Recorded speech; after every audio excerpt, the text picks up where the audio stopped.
Hi guys! Tara samahan nyo muna akong mag-unbox. I'm sure napanood nyo na to kung followers ko kayo / viewers pa. Nauna ko na ngang naipakita to bago pa ako nag-unbox. Kasi nga naman sa sobrang excited ko na ipakita sa inyo yung result at ma-share na din yung recipe. Nauna pa yung item kaysa unboxing. Anyways, isi-share ko pa din sa inyo. Eto na nga, dumating nga itong napakalaking box at napakabigat. Hindi ko naman inakala na ganito pala kalaki yung na-order ko.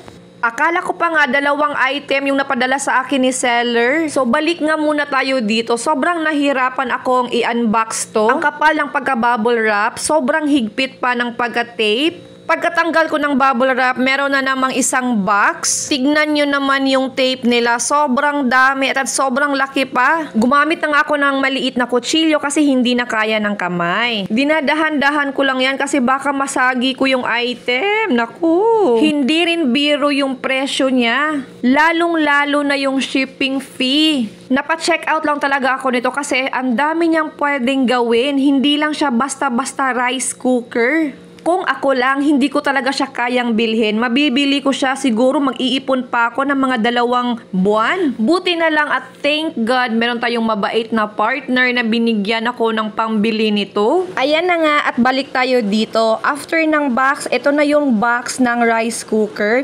So yung brand pala na nabili ko is Toha.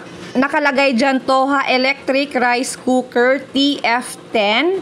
Malaki at sobrang bigat. Grabe, box pa lang, sobrang ganda na. Pagbukas ko nga ng box, ito yung bumungad sa akin. So, meron siyang 2 styrofoam na nakasuporta. So, kinuha ko muna yung mga styro. Tapos, ito na yung item.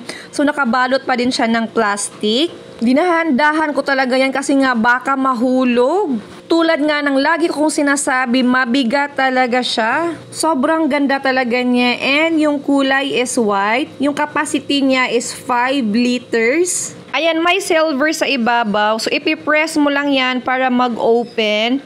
And ayan yung nasa loob. So, naka-plastic din siya.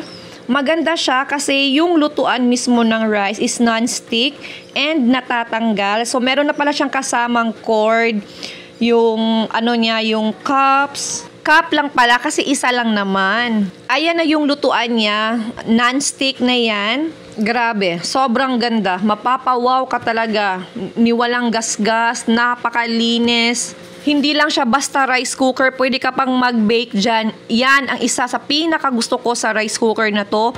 Pwede kang magsabaw, pwede kang maglugaw. Pwede lahat, pwede kang magprito. At ayan yung cord niya, gumagana, walang sira. Okay na okay talaga siya. And meron akong video na nagamit ko siya. Nag-bake ako tulad nito. Ayan, so naka-upload na yan sa page ko. Hanapin nyo na lang po. At kung nagustuhan nyo or may plano kayong bilhin, ilalagay ko na lang po yung link nasa comment section. So ayan lang, bye!